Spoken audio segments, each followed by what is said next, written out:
5, got the 1942 pouring in my cup. In the session, real loud, good gas, yeah, you know we about to roll it up. Bring the bottles to the session, big tab, go ahead and just live it up.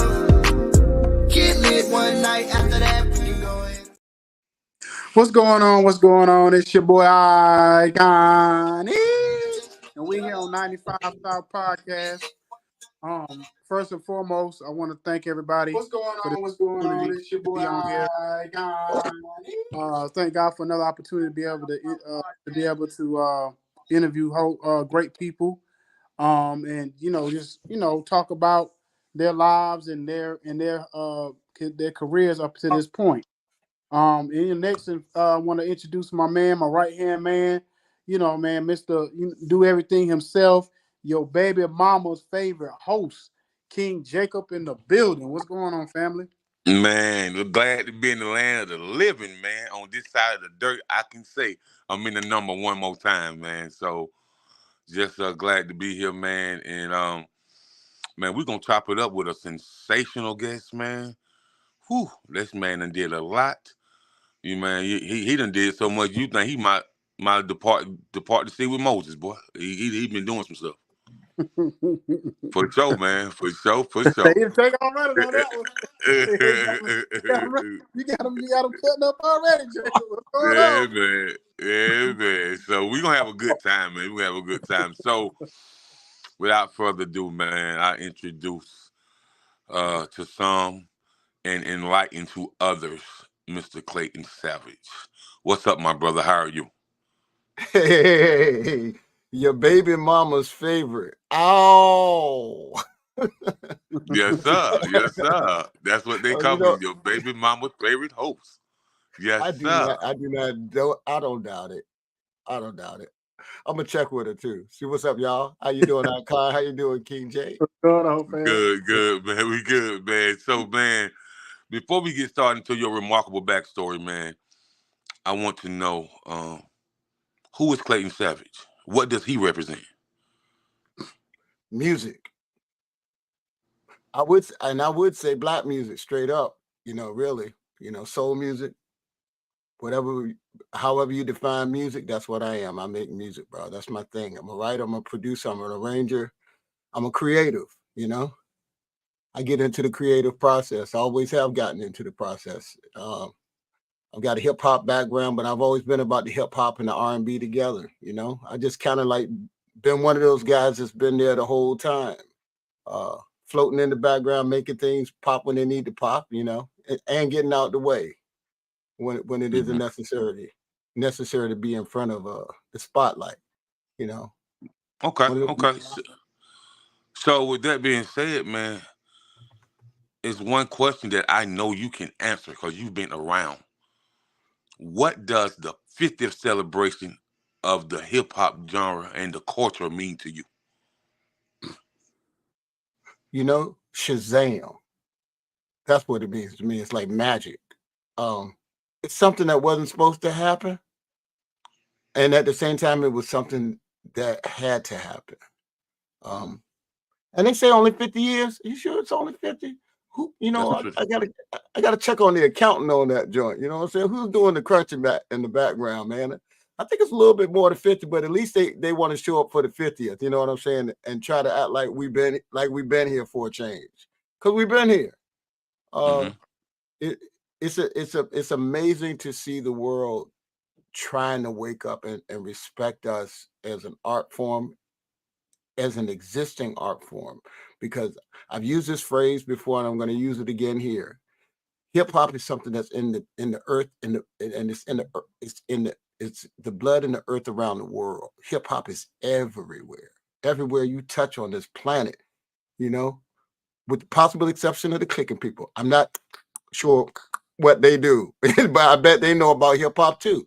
I've been around the world because of hip hop, and everywhere I've been, hip hop has been in the dirt. No matter Japan, Singapore, you know what I'm saying, Australia, France, you name it, Iceland, you name the continent, it's in the dirt. Hip hop is in the dirt, So for you, man, how does hip hop register with one of the original cultures, man. What we call the sound of the original land, the motherland. How does hip hop and the motherland go together? And how do you see, you know, the things that hip hop got from the motherland to make it a substantial culture that it is to nowadays? Without being all bambata about it. Right. um, it's the rhythm. That's what's in us. The rhythm, the soul, the spirit. That's the thing that separates us from all the other art forms, but all other musical art forms have adopted our rhythms, have adopted our drum beats, have emulated who we are continuing to emulate who we are. Whether we know it as Black Americans or not, it goes back to that motherland. That's where we got it from, and that's why we're so rhythmic. That's why our connection with the music really is on a spiritual level. We don't. There's something inside of us that must make music, and expresses its feelings through rhythm. Can Okay. express itself through rhythm, uh, and can express itself through words as well. And then the words have meaning, and there's always been a meaning behind the words, whether the public has picked up on it or not. When we, that storytelling thing that we do, it goes all the way back to the time we was in the fields, singing out there, singing our woes, singing our joys. We still do it. When allowed to do it, we're the best at it. And through emulation, you might find us called blues or country or gospel or or any other forms of music. But basically, that's where it all goes back to. Okay. And so, with that being said, for you, man, what was your first introduction to hip hop? And how did you know from the beginning of the sound of the hip hop culture when you heard it, when it traveled through your eardrums, that this is something that I have to be a part of? I was already a musician, and I was already one of my greatest influences was Nile Rodgers and Chic.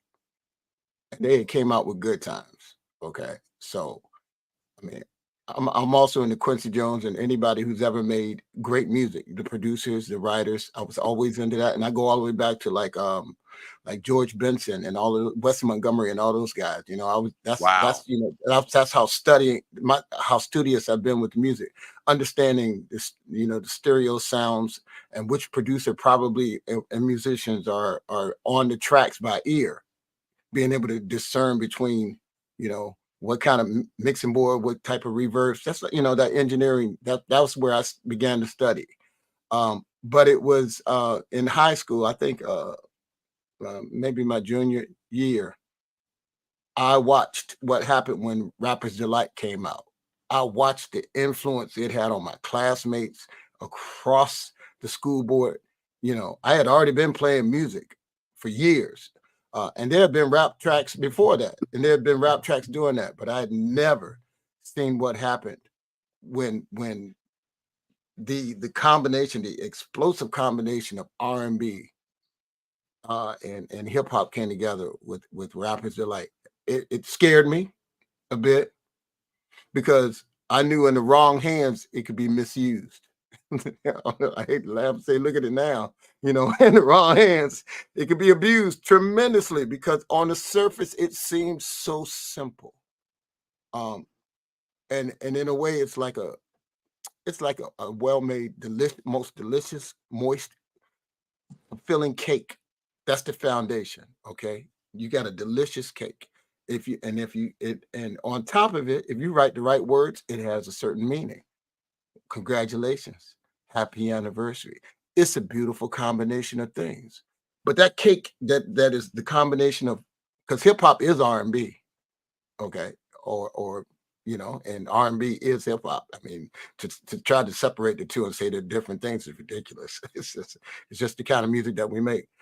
But if you put the wrong words on top of that cake, What is the message that you're sending? That's kind of where we are with it now. I always feared that it would, that it would turn into something that could be as abusive as a backyard barbecue, a family reunion, something that's supposed to be beautiful, and bring everybody together, which is what hip hop does. It brings all types of cultures together. And then you got this cousin walking in with a gun shooting up the place, or the drunk uncle that's touching all the babies. And that's the fear that I always had, that it was so delicious. It was so easy to assimilate. It was so welcoming. It was so much fun. It could endear you to a moment, burn it into your consciousness. But let one bad incident happen. Let one bad word be said. Let one gun-toting fool walk in there. Let one drunk situation happen. And it turns it into something completely opposite of what it was supposed to be. And then it becomes associated and affiliated with it. And then it becomes the norm, which is what I see happening with it now. So, Okay. I'm not, but watching that moment happen, and then watching all the things, the must be the music, stuff like that. And then watching Blondie come in and do her little thing. Even Steve Martin with his King Tut shows you how powerful it was, I don't know if y'all ever heard the King Tut joint, but, Steve Martin was rocking it out, back in the day. So it's just so powerful, this thing. It's the most powerful form of music on the planet, and it wiped everything else out a long time ago. But I'm not so sure it really wiped it out, because, as you know, Run DMC had the Aerosmith joint, and there it was, Walk This Way, done in a rap fashion. But that's the earmark of good music, a great song, a good track, a good beat. It can be remixed or reconstituted into so many different styles, and because at the essence, it was great. That's what it's Right. supposed to be. Right. So when did you realize that hip hop was here to stay? When I was at Sugar Hill Records, and and I'm going to give a nod to Norby Walters, Jerry A. Jerry A. set us. When I say us, I mean I was one of the Furious Five, and we went around the world. And I saw the influence from Japan to all the places that we went. I saw, when I got to Japan, believe me, I was looking for a Bruce Lee movie. Okay, I was looking for the hat with the TP joint and all that stuff. When I got to Japan, it looked like I was in downtown New York City. I was like, holy cow, the power. So that's when I realized the power and the influence we were having around the world. That Japan looked like New York. Blew my mind. And everywhere we went, there it was. So we're talking about in the mid to late 80s, mid like 86, around 80, 85, 84, 85, something like that. I'm seeing that this happen right in front of me. I said, that ain't going nowhere. It ain't going nowhere. Because they wanted it, they wanted it. They wanted it. They craved it. They wanted more of it. They knew more about what was going on than we did while it was happening. Because the same old traps and tricks that record labels used to play, assuming that our lighter counterpoints, the lighter skinned races would not accept us unless there was white people on the cover of the albums. They played the game of changing the name of what the name of the album was, putting different looking people on the cover. But those folks saw through all of that in England. I think that's why England has endeared itself so much to soul music, to Black artists and Black music, so much more so than we actually have ever acknowledged. They see through all of that. They knew who I was. I've never taken a picture with Mel, except maybe in some videos I've been a part of, But other than that, they knew exactly who everybody was. And that's fandom. That's the real fandom. That's the real going in deep and seeing, what's behind the scenes. That's the liner notes that they've tried to get rid of. So everybody making music is anonymous. And, they don't even want to talk about the record labels anymore. And back then, part of the culture was the record labels, knowing your Tommy Boy, from whatever, from Sugar Hill, from whatever, all of that was also a part of the culture. I want to be on this label, from a Def Jam. I want to be on that label. Why? Because my favorite artist is over there and blah, blah, blah, or I want to be on tour with that guy. All of that seems to be kind of convoluted right now, where the focus is on They created this thing called a super producer, which is crazy, man, because they've never called Quincy Jones a super producer, and I could think of nobody greater than Quincy as a producer, but they've just created this atmosphere that pulled away from the culture. Each producer came from somewhere and brought their own ingredients, or better yet, brought their own spaghetti sauce. You know what I'm saying? Every producer had its own family recipe. Every group had a sound because what was going on was a combination of the producer and the musicians and the artists, the rhythm and things that were happening. And then they created this thing with Teddy and Timbaland where it's just like, well, we'll just take one producer and we'll make 50 to 100 artists based on that. And that's counterproductive to the creative process and to me, keeping it real with what the real hip hop is. If you turn on Apple and you say, hey, play me 80s hip hop or classic or whatever they call it, golden age. I don't know what name they got for it because that it's still happening.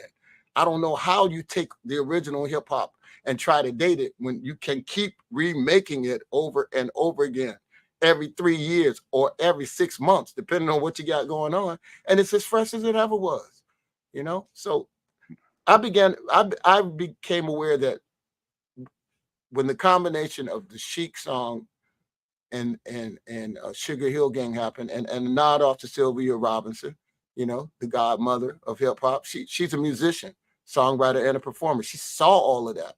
She put all that together and demanded a certain level of quality too. When I saw all that come together right then, I knew right there, boom, we just recreated the universe. Pow, right there. It was like the second Big Bang. And look at it, here it is. It's so powerful. Almost anybody can pretend to do it. I do say, and I meant my words exactly as I said them. Someone can pretend to do hip hop. I just heard a guy remake Drake's album. I don't even know who it was. He just remade one of Drake's songs word for word. See, and that's taking the authenticity out of it. Drake is talking about, I make sure that Southside eat. I make sure that Eastside eat. Whatever he's saying, he meant that. That was his words. All the violations are happening now. Now we got biting. Now it's okay to bite. Man, you'd have got the bum tossed out for biting before and stepping on stage chewing somebody else's lyrics. So I feel like we need to get back to that. We need the Sandman to dig the Sandman to get a new Sandman from Apollo. Get the broom out of the closet. Get the sweeping, boy. Sweeping. Yeah, I know that's right. And so, with that being said, man, with you being around the hip hop for so long and seeing how it has evolved, man. I remember when I was a kid, man, and I said, man, ladies love Cool James, and I said, man, he did something, like everybody that I know during that time when my radio came out, everybody wanted a big boom box. No matter where you was from, whether you was from New York or you was from South Carolina or you was from Virginia, you was from out west, everybody wanted that box that they seen in the video, my radio. And so with the evolving of Sugar Hill, people like Mele Mel and Miss Melly B and Karis One and the Furious Five and Grandmaster Cash, Grandmaster Flash, when you had the guys, that's younger than them, and when you had to listen to the radio and you had the dub the radio so you can hear the song, you know what I mean? And so, man, with that, I just used to think that back in the day, man, when I heard hip hop, I said, man, this is like fellowship, congregation, it almost looked like a non-profit event because everybody was so joyous and everybody was, fellowship with one another. We ain't really have to worry about no gun violence back in the day because hip hop was the thing that brought people together. It was jazzy, sassy, educational, but so warmth with inviting you in to connect with people that you don't know. And so, with that being said, man, how were those days for you versus the days now? It was so fly back then. That's the only word I could use right now. It was fly. It was fun. fun. That's the word I'll use the most. Fun. Like you said, it wasn't about no violence, you know. It also wasn't about money. And I think that's one of the biggest things. Nobody back then was focused on the money. Everybody was focused on the fun and making the best record they could, lacing the best lyrics that they could, you know. I mean, today you got to check out like KRS's one latest album. I am an MC. Are you one too? That brings me right there. You know, Nas is King 3. That's those are the examples today that's happening right now from back then. And we need to connect those together. We need to bring all of that together again, you know, bring the fun back into it. It's gotten out of good. Well, first off, the audience has to remember who the audience is and what kind of, like I said, that's where the loss begins. You don't, man, there was a certain, you know, there's a certain type of part. I mean, Bow-legged Lou and them house party. It can't sum up any better. This is where it's at. Stop thinking so everything's got to be Maybachs. That's stress. I'd say that the Maybach age is stressful. Back in the day, you just wanted to have a good time. Boy chasing girl looking fly, see if a boy chase him. You know what I'm saying? There was dancing. You didn't necessarily have to go home with every honey that you danced with. You didn't owe you nothing. Y'all was just out to have a good time. And that good time is where it's getting lost. There seems to be this thought that people or someone is obligatory to you. A young lady and a young man just, you know, or a man and a woman just looking at each other and just dancing, having a good time, and then move to the next, you know. You know, it wasn't no, hey, I bought you a drink. Wasn't nobody even buying drinks back then.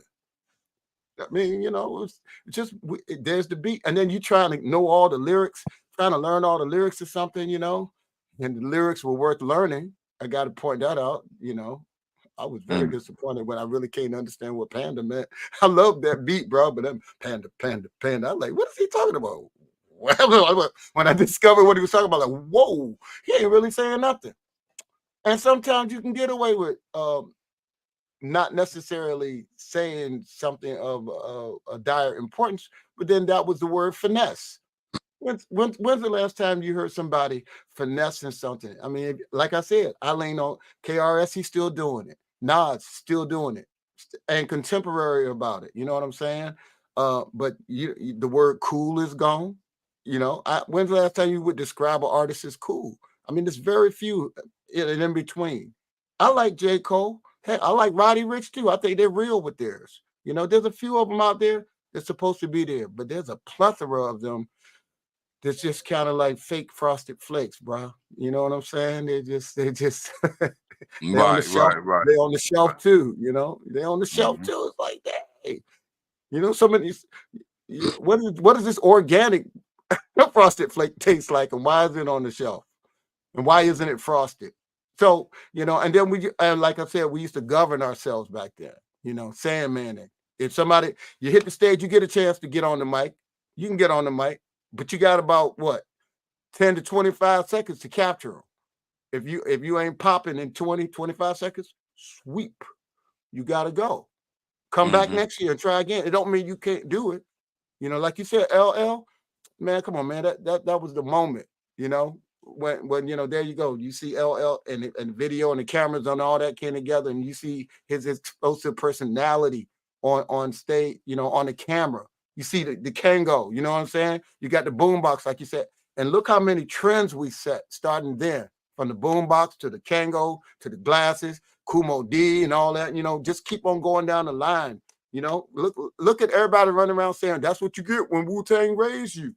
Really? Box. That's all he had to say was box.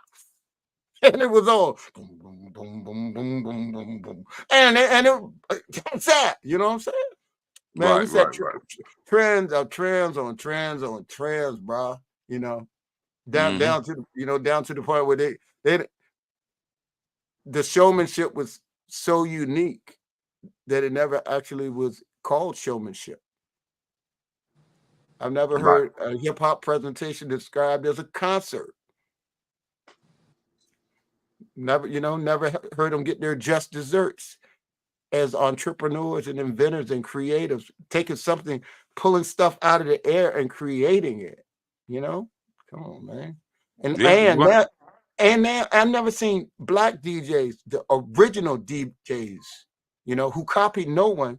Starting with Grandmaster Flash, who was an inventor. Flash invented the transformer. No love. Flipping them records, from one turntable to the next. Some love a little bit. I mean, his only counterpart right now is T.I., how he flipped the auto tune. And they actually came out with a package that they call the T.I. package. I mean, sorry, T-Pain package. And you don't see the T-Pain. He still ain't getting the acknowledgement. You know what I'm saying? We invented stuff. I'm talking, man, the original DJs with the crates and somebody to help them move them crates. That's DJing. This thing that's happening right now with Afrojack and them, I appreciate it. I understand it. And to a certain degree, I respect it. But come on, man. You ain't no DJ. I can't tell. I can't tell. Yeah, I can't, man. Back to you, man. Because I know you got something to say to my brother.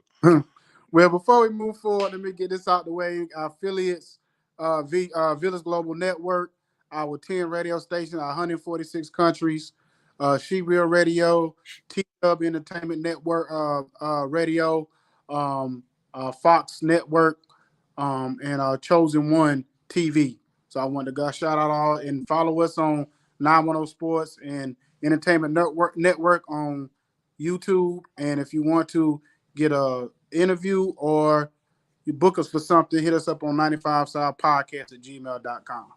So get back to Clayton. And listen, brother. But before you say I couldn't, isn't he just like a breath of fresh air, bro?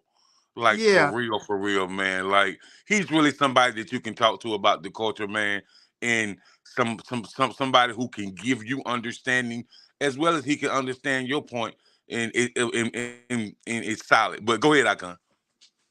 this is what I was gonna get into because people that might be listening to us on the radio later on, and people that may watch this later on, don't realize what we sitting in front of. We sitting in front of a legend. We sitting in front of longevity. We sitting in front of consistency. We sitting in front of somebody who evolved with the times. I'm listening to the album Legion, and I'm sitting there thinking to myself, hold on, this brother done went from what he was doing back in the 80s with Sugar Hill. He could take a gospel record or make a gospel record. He could make a song that sound like something production-wise that a Pop Smoke was doing, that a Meg Thee Stallion, to homage to like a T-Pain or a Roger's Zap record, Roger Troutman Zap, whatever, Roger Troutman record. And I'm like, you can't name too many producers that can go from that era all the way till now and sound like they in that era. A lot of these producers, and not to get no disrespect to none of them, but a lot of these producers, if they came out right now and made a record, they would sound like they was back in the time of the 90s or the 80s or the early 2000s. It sound outdated. Yeah. Outdated. And for him, from when I was listening to earlier, I said, this is crazy. It blew my mind. I got super excited just to have his brother in front of me, just because of the fact that I'm saying, I want to know how he doing this. So I just wanted to give you your credit and where's your mindset, like your creative ability to be able to go through that to back in the Sugar Hill and Fierce 5 Days till now.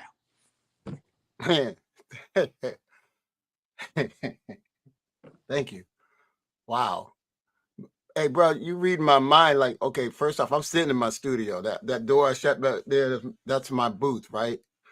And I got my number one sitting here texting me saying, make sure you mention your social medias, because I always skip them darn things. I figured y'all get around and asking me where they can reach me at the end. So I got that, D. All right, I'm gonna throw that out there. I want to answer the question. Okay, so I grew up in the studios with the engineers that taught the engineers how to do their thing. So I'm an engineer, and I mix and I master my own. But being in the moment is the most important thing to me. I've always been in the moment. I'm a songwriter that's like, I'm a songwriter. I need something to say it. I love storytelling. I really love storytelling. And I listen to I stay abreast of what's happening. You know what I'm saying? I pay attention because the sounds change. The techniques the fundamentals of engineering don't change, which is why those guys that have engineered, and I've been with the Chris Lord Alges and Tom Lord Alges and all those guys, I've done records with them. So the fundamentals of engineering never change. But when you hear those sounds change, there's something inside of me. There's a reason why D, the one that I'm talking about, that's D, my number one, she calls me Legion. She said, man, she said, every time you open your mouth, there's another voice or another personality or a character that comes out of you. Well, they're all me and they all in me. You know what I'm saying? Like back in the day, I could only let out like so much, you know what I'm saying? I mean, because, people are like, there's something about creating a brand. And I think that's limiting. Like when Snoop, I recently saw Snoop on YouTube rapping in a different way. And the comment that someone made was, "Oh, it's good to see him trying to get on, with something that's new." But they don't realize how talented these guys are. That they created their own styles and didn't copy anybody, and so it locked in and became the sound that they were known for. And the record company pushes them constantly in that way. And to be quite honest, the fan base limits them too. The fans say, "Hey, that don't sound like Prince, or that don't sound like Snoop, or that don't sound," when these guys are capable of doing tremendously more. So I've never limited myself, nor have I ever limited anyone that I've worked with to sound any particular type of way. We just got to make a great track that somebody going to want to listen to besides them. That's it. And that's my ultimate goal. My ultimate goal is always to live in the moment, man. I'm always washing myself with fresh water. If you know what I'm saying, I'm just always in that moment. Like, and according to one of my other friends, I've always been ahead of the curve. I mean, I was home recording and coming up with sounds and flipping that, the baby samplers, the Ensoniq samplers and all that stuff back in the day, and experimenting. So, but I've never just looked at myself like obligated to sound any particular type of way. And I've never been able to lock into a certain sound and be satisfied. To me, it's like having just one meal and you're eating it over and over and over again, And I respect what Teddy and Timbaland, and Pharrell, he can mask a little more. It depends on what's happening. I think he's a bit more versatile sometimes. But I respect what they've done, but that's just not the way I came up. I came up with all the producers, the Aerith Martins, Michael Narada, Michael Waldens, and then you can just and I respected their sounds, and that's what I learned from. Those are the techniques that I learned. The techniques of the techniques, even the DJs, down to the scratching and the live performances and absorbing, the live performance and knowing how to put it all together. When I hear a song, when you hear a song versus when a consumer hears a song, it's two different things. Y'all hear what y'all are hearing this, that, the hi-hats, the drums, you're hearing the reverbs, you're hearing the gates, you're feeling the arrangement, you're feeling the thump, what's hitting you at the 200s, at the 80, what the subs is, what the highs is. Ooh, that was crisp. The moment you hear something, it wasn't done professionally, you're like, that better be a good song because it could be made into something, but you hear it and you know it immediately. And let's just be honest, DJs are the producers. DJs have always been the tastemakers and the producers that became A&R later on in their careers, but if it don't work on the floor, it ain't gonna work. That's what I grew up with. And I had to get to that. Then there's the radio side of it where sometimes it's gotta work and it ain't gonna move the floor. But it's gotta be something somebody could drive and chill with, all these elements, All those, and the DJs knew that too. How many times has the DJ been in charge 100% of the time of what's the flow of the event? And if that DJ couldn't control that crowd, they say throw the bum out too. He get the broom too, just like everybody else. But when he say, but that DJ could bring y'all up. Okay, we're gonna break it down in the middle, and always and forever, and hit you with that joint, or play knee deep and mix that joint so many times. You'd think that record was 45 minutes long. I never knew the joint was only about 3.5, 4 minutes long, but the DJ can make that joint. That's what I learned. Watching the people, watching how feeling the DJ, the intuition of them. I mean, if a producer cannot connect with the DJ on some fundamental level, I ain't saying he got to be a DJ because I'm not a DJ, but on some fundamental level, if he can't connect with that, then he's never going to connect with the people. And every song that's ever been a hit has connected with the people, period. Like it or not. Man, say that one more time for the people in the back of the church that didn't hear you. Because me and my partner Icon try to tell these youngins that all the time, that you have to connect with the DJ, the tastemakers, the gatekeepers,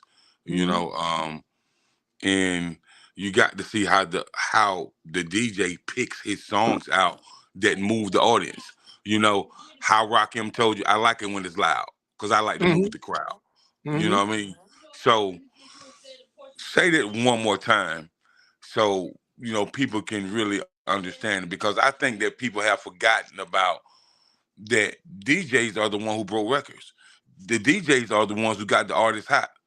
The DJs are the ones who the labels really connected with. Yeah, the labels don't know anything. they don't. Just for anyone listening, record labels don't make records. They sell records. They don't make records.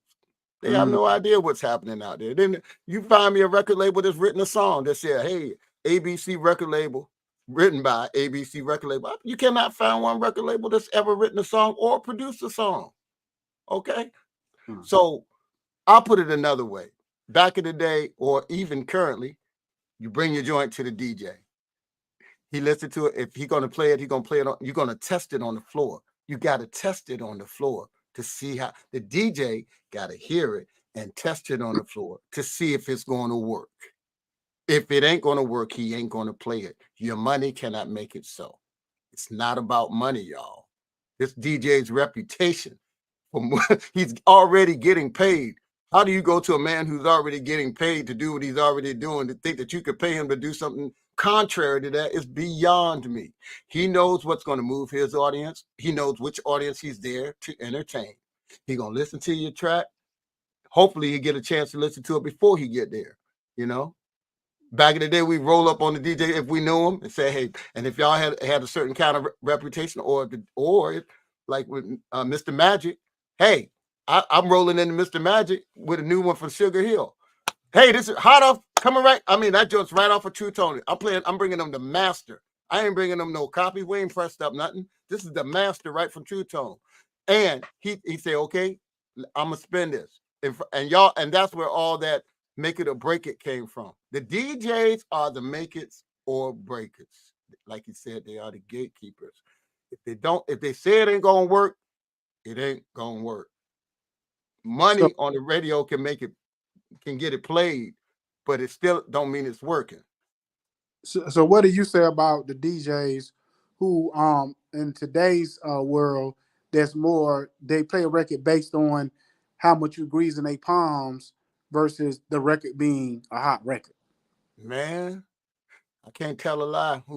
Let me see if D get ready to tell me to shut my mouth before I open my mouth and say what I'm about to say, right? Okay. Oh, give you a chance, D. This is it. Okay, look, man, this shit is heartbreaking, heart-wrenching, especially when I see the falseness, when I could tell, when I could feel the money behind it. When they saying, well, this is hot. This thing right here, y'all might not feel it at first, but this is hot. This is what's going on. And then they start giving all these excuses as to why it's hot, or they just simply say it's hot. I'm like, it's hot how? It's hot how? See, it ain't a matter of black and white. We had Don, from Don Cornelius to Dick Clark to explain and be the gatekeeper on TV back in the day and say, this is why.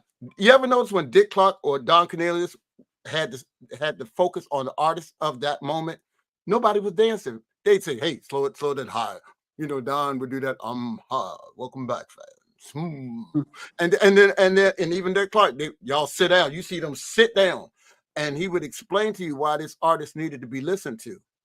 This is he's introducing the artist to the world, and he's saying, this is why you need to listen to them. This is who they are. This one comes from here, blah, blah, blah. Ladies and gentlemen, Prince. Ladies and gentlemen, Tony. Ladies and gentlemen, whoever, you know, Rufus and Shaka Khan. But they would slow it down. That was the gatekeeper. They were the physical representation, and they had control of their shows. Y'all stop dancing for a minute. This is who we're going to introduce you to. And this is why I'm introducing you to them. In a quick summary, you knew that was someone of relevance. I've rarely seen anybody that those folks introduced that did not have a hit record and did not become ingrained in our memory in some type of way. What's happening now when I listen to the radio? One, it don't matter what station you turn to. Every DJ sounds exactly the same. It's unbelievable. Are they going to cloning school? Where are they getting these people that sound exactly alike? Secondly, the niggering.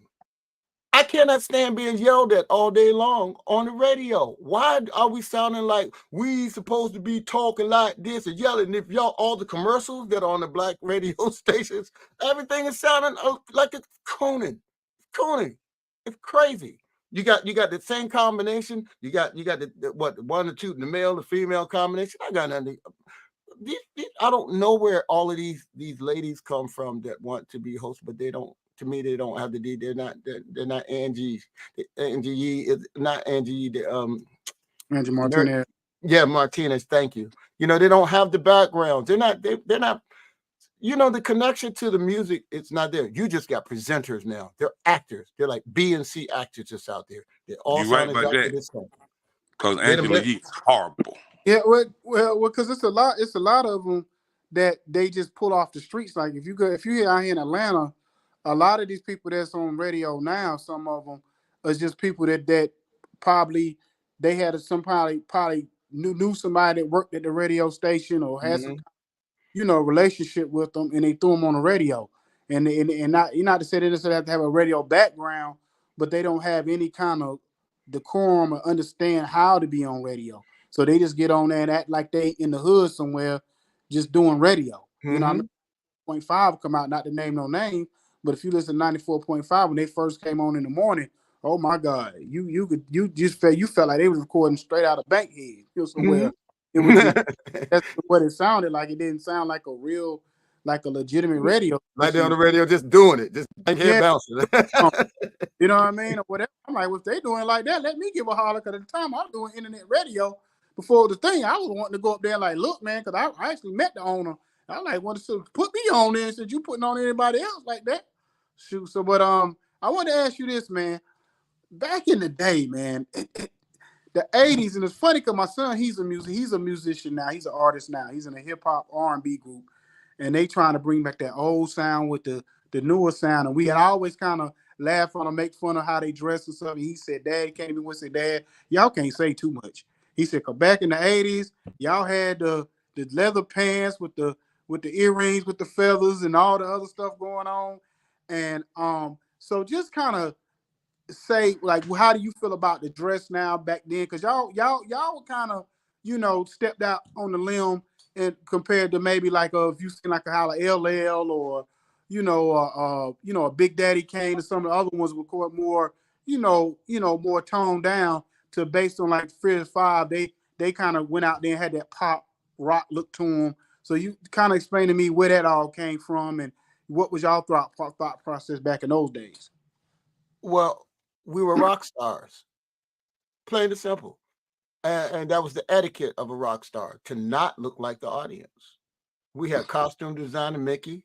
We were supposed to separate. When you saw Earth, Wind & Fire, they didn't look like some dudes just walking down the street.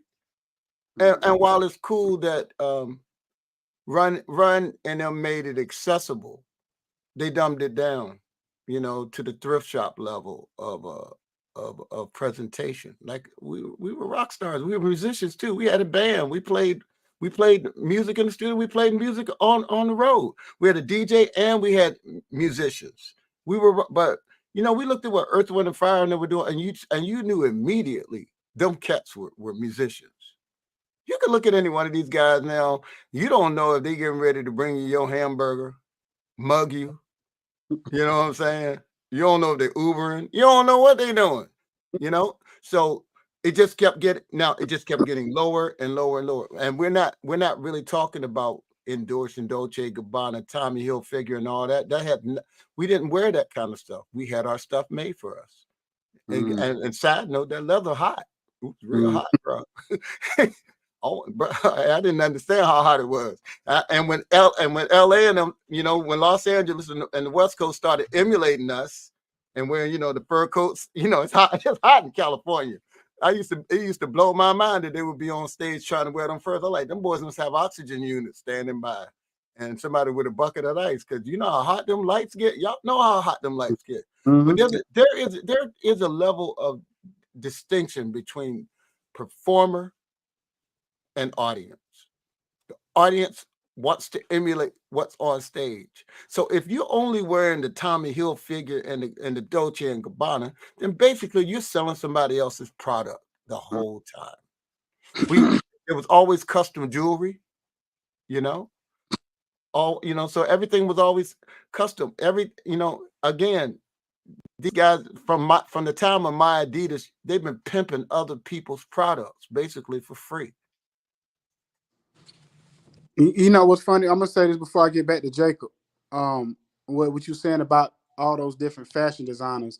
The crazy part about it is most of the artists, like even today, that being that we have social media and such a global market and platform for all these artists, most of them can find them the designer and have them make them their own clothing and basically start their own brand and make multi-million dollars just off, because these kids nowadays, they're gonna wear whatever the the little Uzi Verts or the Mega Stallions, they're gonna wear whatever they wear. So I mean, you could create your own brand just by finding you a designer in your neighborhood. I mean, I know a couple right here in Atlanta. You know what I'm saying, if I decide to go to them with a budget or something, say, look, bro, put me something together or whatever, sit down with them, let's partner up and make something and do something if I was an artist or a platform on that level. You know what I mean? So it's just one of those things where, but like you said, everybody wants to wear the Gucci and the Louis Vuitton, and it's like you making them foreign people rich, but what about just bringing the money right back to your own neighborhood and your own city and your own culture and creating something? They also make it easy. They also enrich those very same people that you're talking about multiple times over, because the audience is trying to look like them. See, I don't think they really understand their role as influencers. See, because that word influencer wasn't there. We were influencing. Okay. But you just described something that is so simple. You can go online and find it. You know how many kids are in art school right now, and to be tailors and learn that stuff. It's not hard. Like you say, you can go to your neighbor. I bet you can go no more than 3 or 4 doors down and find what you're looking for to create your style. That part gets totally overlooked for the Michaels and the Princes. You know what I'm saying? They don't realize that jacket was being sold somewhere else because Michael wore it. You know what I'm saying? Maybe Prince's exact outfits weren't. Maybe they were. I don't know. I don't know how the whole thing transitioned into giving it away into the Tommy Hilfiger world. I remember Woo Wear, and I thought we were going Woo Wear. But the rest of it, it's more of the malarkey, man. You know what I'm saying? More of the shenanigans, if I have to say so. And I feel like it's by design. You sit, I mean, we used to be able to flip a Mustang into something. You know what I'm saying? We wasn't really trying to buy the most expensive vehicle. That really didn't show your style. taking something that and then souping it up and putting certain wheels on it. You know what I'm saying? How to Be a Menace and all that. You know, just look at the movies that we came up with. That's what we lost. See, we lost ourselves. That's why I keep saying in and of ourselves, we're lost. We don't remember that making something out of nothing or improving a little something into a certain something is what we excel at doing. And that needs to be back. Yeah, because LL, the FUBU blew up off of LL being in a commercial. I forgot what commercial it was, but it wasn't even a FUBU commercial. He was in another commercial, and he said the stipulation for me to be in this commercial, basically, I don't even think he even told him. He just wore the FUBU in the commercial. Full shirt on. It was a whole different brand, and people was like, well, dang, LL got on FUBU, and FUBU went on to make $100 million based off that one. Go ahead, Jack. Yeah, so now in this time period that we're living in, I just want you to talk about music licensing for these artists that don't understand that it's so many ways that you can make music and make money off your music. Because a lot of artists don't understand that they think if you're not on tour or you're not selling records, then you can't enjoy the creative process of making money off doing what you love to do. And so with you being a creative artist, a songwriter, a producer, a composer, a vocal arranger, you know really the ins and outs on how to use the business structure to make it work for you, because you continue to be happy with what you're doing for a living for a very long time, and you enjoy it. Yep. You know what I mean? So it's not work. You know what I mean? It's fun for you. You know what I mean? Yeah. Because you enjoy it. So a lot of people want to make music, but they don't enjoy it. They don't have the enjoyment of making the music. And so what are you even in the business for if you're not enjoying it? And if you can't inspire from afar, then something is wrong. Well, you said it first off. Why are they making music? You know, we have a lot of what I call fake Leonardo da Vinci's. Okay, they look at the Mona Lisa, and they can take a picture of it and scan it and bring it into the computer. And because of the technology, they could put a mustache on the Mona Lisa and call it their own work. They can do that with Apple Loops. You know, you got so much software coming out right now that can artificially generate music for you, or it's already sitting there. And what used to be the person who sang in the shower is now becoming a person who thinks they should be an artist and has a means, be it auto-tuned, melodined, or any other method that's out there, to bring themselves and present themselves, even with the aid of a knowledgeable producer, as an artist. That's step one. That's the first problem. Everybody's not supposed to be here. Everybody's not a DJ. Everybody's not an artist. I don't know how many times I ran across somebody with little to no talent talking about I'm working on my album. It's like, well, shoot, I'm working on my skyscraper, or I'm working on building my own plane, you know, or I'm gonna be a heart surgeon because I saw it online. You know what I'm saying? And then you show up, you can't save nobody's life. The song said, "Last night a DJ saved my life." It never said how. The how was the why and the how of it was because he was a DJ. He was a DJ. He saved my heart saved me from a broken heart. The DJ saved my life last night because he was a DJ. Period. The doctor saved your life because he was a doctor.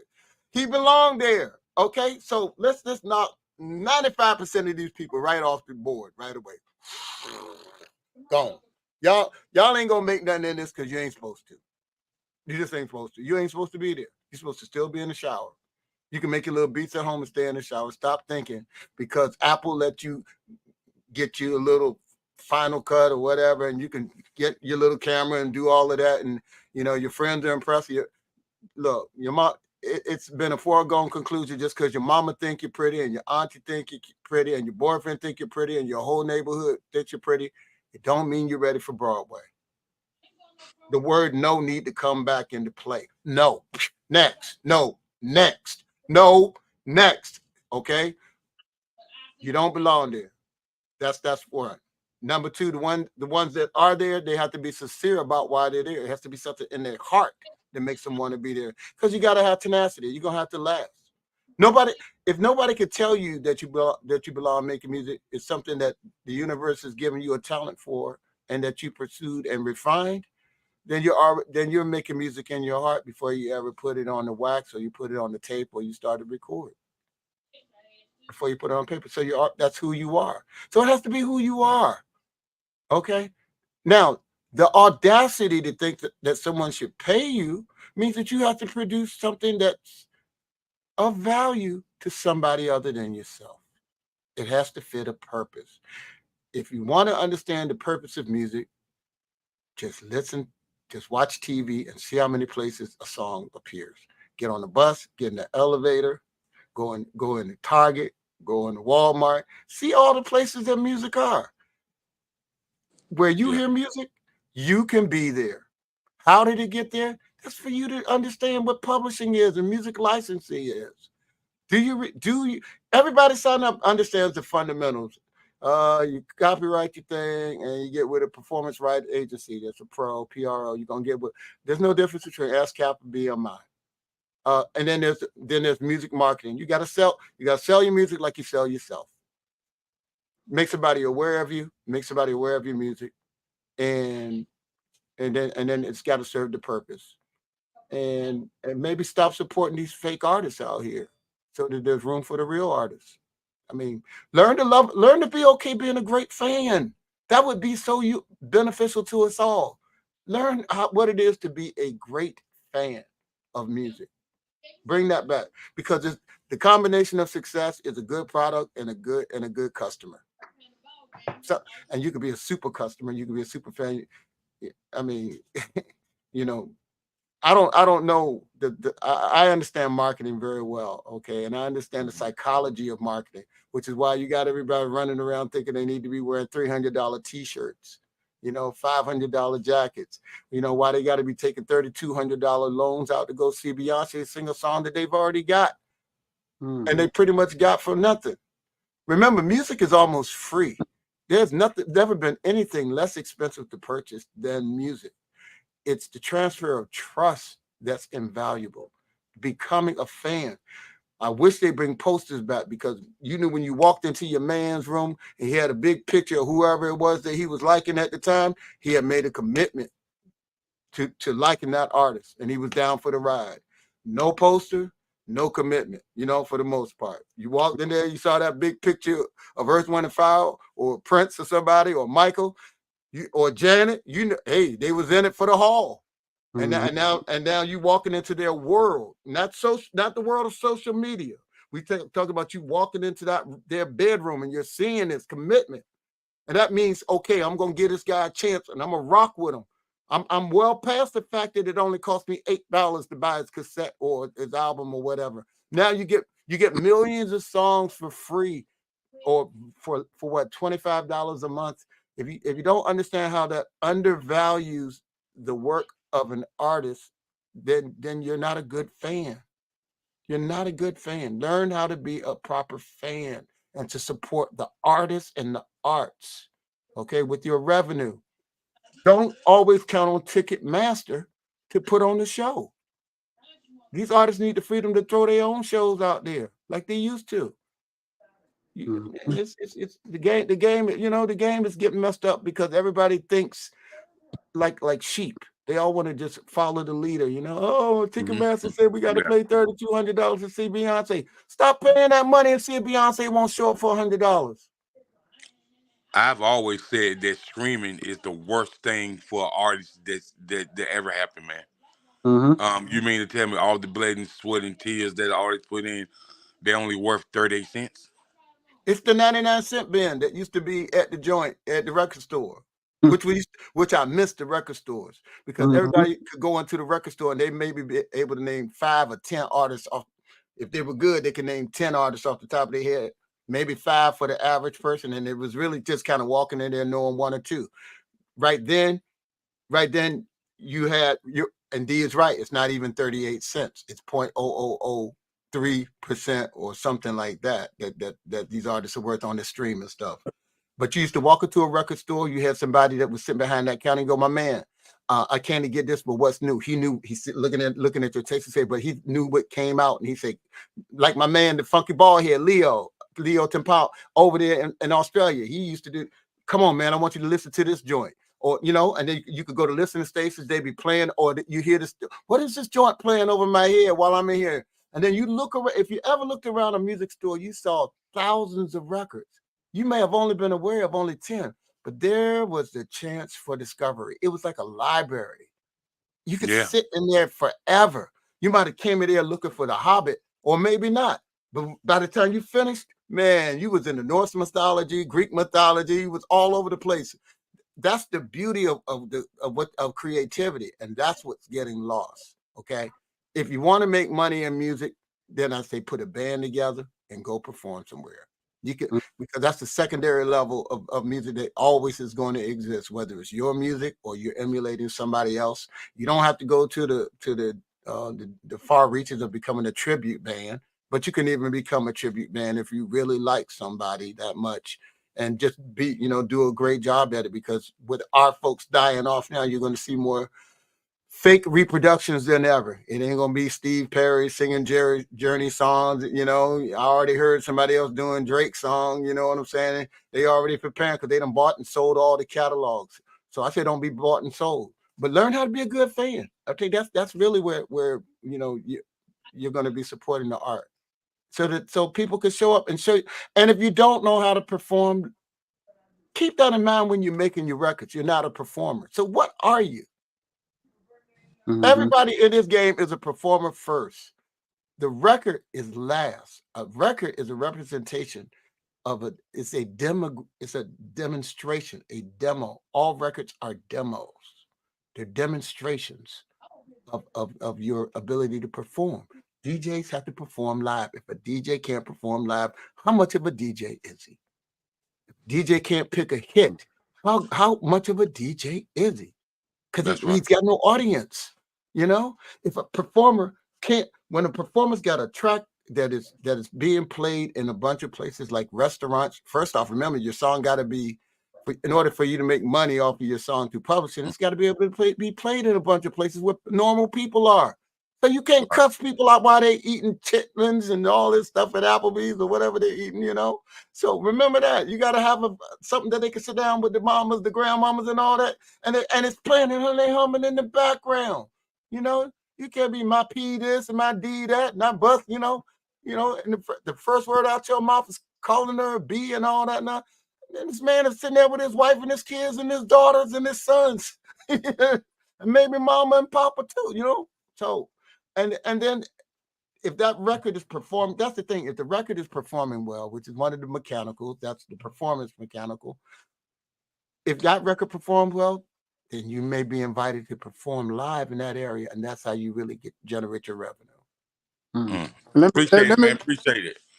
Hold on, before you go, let me blow your mind with something, Mr. Clayton. I'm ready.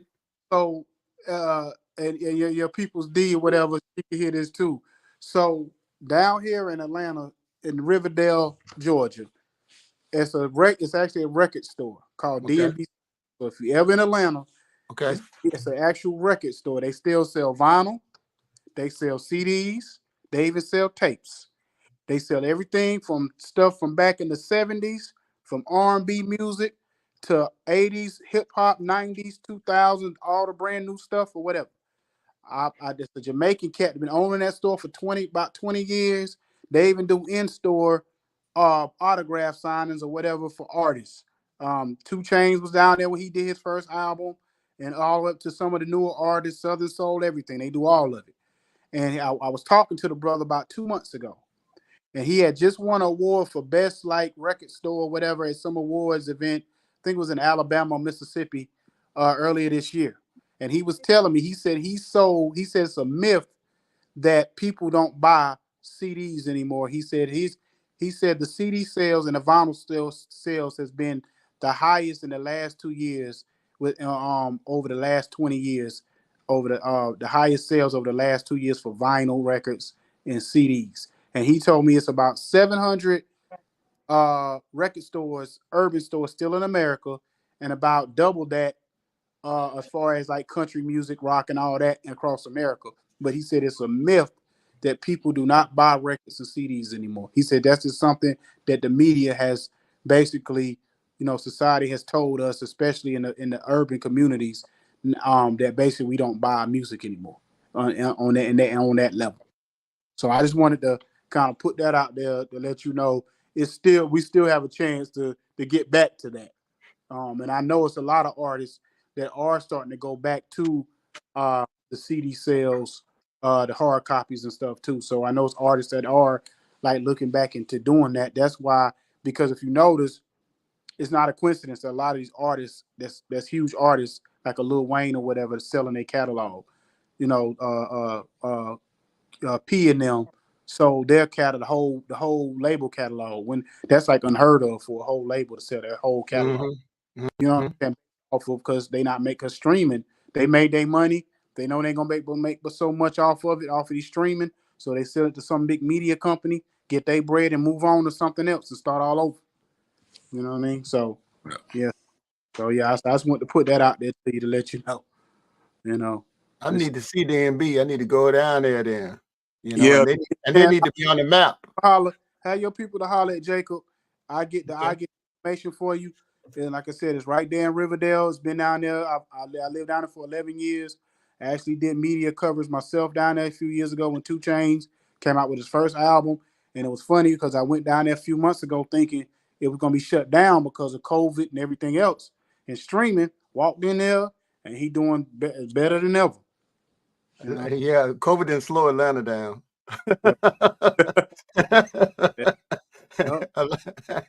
Atlanta laughs at COVID, like, okay. Oh yeah, you're right. You're right. Yeah. Right. Hey, that's good to know. They need to be on the map. That they need to be on the tour.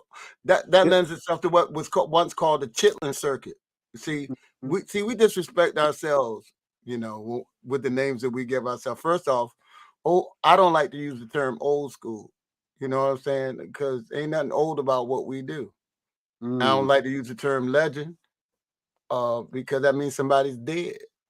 Legendary means they're still alive. You know what I'm saying? I don't understand. For example, I don't understand why there isn't a movie about the life of Stevie Wonder now while he's alive. But watch what happens the second he's about to die. As soon as he's in hospice, they're going to do what they did to Ray Charles. They're going to do, you know what I'm saying? Here comes the Aretha Franklin. So, no, why can't we celebrate these people while they're alive? I applaud Kevin Hart's original Gold Mines. He's got a show called Gold Mines. At first it was comedy Gold Mines, but he's giving flowers to people while they're here. We need to give. That's what we need to energize, because fellas, we're the only ones who know what's what. When we're gone, it's gone, because the powers that be would rather you stream and have nothing in your hand to show for it. Not you just sitting here $25 a month destroying the legacy of the invention of the creation. And in 10 more years, because they bought all the catalogs, all these songs are going to be redone by the Beach Boys. I'm mad the Drink Champs ain't called you yet. Drink Champs need to be calling you. You one of those legends. They need to be the living legends. They need to be calling, giving your flowers, because anybody's been around as long as you have, that's been around and seen it all and been through it all, they need to get your story. You know what I mean? Vlad, all these people, they need to get your story, because I know you got a story to tell about the music industry and how it's evolved from what it was then to what it is now and everything else in between. Plenty of stories, and I love to perform. Ain't scared to do it. And could call up pretty much almost the plethora of folks that we talk about and put shows together. See, my thing is not to stop somebody else's hustle. I respect anybody's hustle, but once you know the game, you got to understand. I don't want to be hustled no more. You know what I'm saying? You folks understand. They got to understand. They go to a magic show not to understand the trick, because it ain't really magic, but they expect to be tricked. But once you've been tricked, do you want to keep being tricked by the same trick over and over again? That will Mhm. make you a trick. You know what I'm saying? And that 99-cent bin that's become the, as D put it, the 0.0000064 cent bin. You know, if Snoop and Janet Jackson have been asking for years, where's my money? My records on the radio all the time. Streaming is an extension of the BS that's happened on the radio, which is why there's nothing but BS on the radio now. Mm-hmm. You're always chasing your money when really all you really want to do is to have your fan base be able to identify your music and be able to come out and see you play. It Music is very simple. The relationship between the fans and the songs is just that. And they want to be able to come out and see you perform, which is where most musicians have always made their money. All of them are chasing record royalties. I don't even know what record deal exists between a record label, an artist, and Pandora. Mm. I don't, I don't know what record deal would include Pandora because they're not part of a record label. So same with Spotify. All these cats are making money, and Apple Music pulled the biggest magic trick of all. They actually seem like they was a record store. They call Apple Music. They don't make music. They're not a record label. They're Mm. not a record store. Mm. But people just fall all into it. I get my music from Apple. No, you don't. You rob your artists. And before we go, I'm gonna make it very personal to us too as Black folks.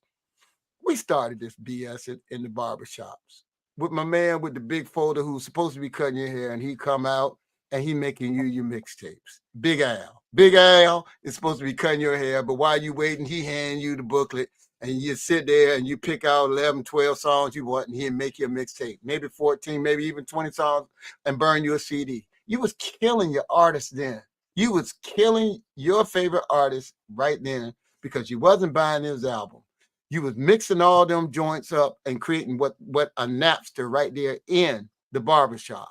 This Mm. man that was supposed to be getting paid to cut your hair was getting $14 to $20 for a mixtape that did not give your artist any royalties or any proceeds whatsoever. And then you wondering why he ain't making music no more.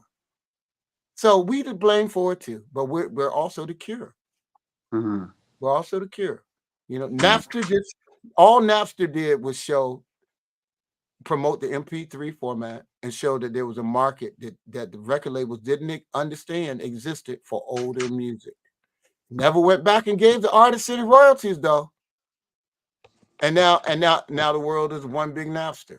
One Streaming is the worst thing that ever happened to music because it's one big Napster. It is delightful, to be able to say, hey, what's that song? Oh, and put it in, click, click, click, click, and then here it comes, blah, blah, blah, blah. But that's not the way, all technology from a hammer, to a computer can be used and abused like hell. you know, and then one day you find your favorite artist hung dead in a cell. Just like that. Because he can't eat. He done given you all these years of how many decades of entertainment, man? We can go back to 78, to be honest with you, man, really, and start and all the white label albums that have been copied and turned into things. We used to do that all the time, Sugar Hill. We don't even know the names of the groups. That's where like White Lines and all that stuff comes from. We don't Mel walk in with something from the Fever. Yo, this is hot on the dance floor. It's a white label. We need to go back in that time, and we need to educate the audience on how to be great fans and why to support the arts. Not trying to knock nobody's hustle, man. I respect everybody's hustle, but once you hustle me, you can't hustle me twice. You're not gonna kill me. Till my dying breath. I'm gonna be out here making tracks. You know what I'm saying? This is what I do, and I do it. I do it all right. You know what I'm saying? And I'm gonna be in the moment. I'm gonna stay in the moment. One day they might look up and see a 99-year-old me, and they'll be thinking this a 25-year-old kid out here rapping and singing on the track, and it'll be me, 99, in a chair, maybe not in a chair. I don't know. They might have something to prop me up by then, but I'm gonna still be doing it, and I'm still be saying the same thing. Just trying to, put the guns down. Come on out, have a good time, learn how to party, learn how to talk to somebody. Be a grown man. Learn how to accept the word no. She ain't gotta like you. She ain't gotta like you. Mm. You know, and it's okay. You know, be like my man Martin Lawrence was with the Dragon Breath, you know, pop a mint and move on to the next one. You want to dance, y'all want to dance with old Mighty Mile. Just keep on moving. Learn how to move with it. Get the finesse back in it, get the cool back in it. Man, figure out what swag really is, man. Come on, man. Get your pimp walk on. Don't be a pimp. Just learn how to walk like one. You know, get your rhythm, get your groove, get your thing, you know, and figure out what FUN means. Learn how to have some fun. Sir. Well, I appreciate you for coming on tonight, man. Like, listen, it's been a long time since we had an interview this long, but like my brother Jacob said, you a breath of fresh air. And to have somebody on and just to get knowledge from you and understanding or whatever from where you been, it was a pleasure. I know pleasure. I can speak for my brother. The pleasure was all ours tonight. For sure, for sure. Thank you, brothers, for having me, man. Y'all, I feel the same way. I've enjoyed myself. You can have me anytime. Anything I can do for you, just let me know. And we don't want to get in trouble, so we're gonna have you shout out all your social medias. Oh yeah, that's right. That's right. Talk about jumping on Instagram, Facebook at the Clayton Savage, all one word, the Clayton Savage. D, I can't think of the YouTube right now. Can you type it up for me real quick? Is she still there? I know I'm on YouTube. If I get a chance, I'm gonna make it the Clayton Savage too. They're starting to give us some permission to change some of those joints. But just put Clayton Savage in. If you're on iTunes, you can say just play Clayton Savage Radio, and you can float through like 5 albums of mine. You know, and trust me, I'm gonna have another one coming out. Oh, it's just Clayton Savage at YouTube. Thank you, D. And you know, side note, D be singing on some of my tracks and rapping on a couple of them, y'all. You know, so if you hear a female voice, a real female voice, not one of mine, it's her. You know, shining. You know, she's excellent at it too. You know, I have to drag her in the studio, but if I don't get another album out this year, you can believe another one's coming out next year, and so forth and so on, fellas. Well, you know, have your people to get in contact with me because I would love to get D on an interview so we can chop it up about how hard it is for a female to be in the industry and how she have overcame all those obstacles with being a female in the industry. Yeah, she got some stories for you, and just dealing with me and dealing with the industry through me, because my point is to always educate too those around me, and you know, and combine with those who have knowledge so we grow greater, you know. And she came into this green, but she's something. She knows something now. She said ain't happening. It'll happen. Okay. Appreciate it, man. Appreciate you coming on, man. It's been a pleasure. Appreciate you guys. Thank y'all for having me up here. Got the good vibe, got the 1942 pouring in my cup.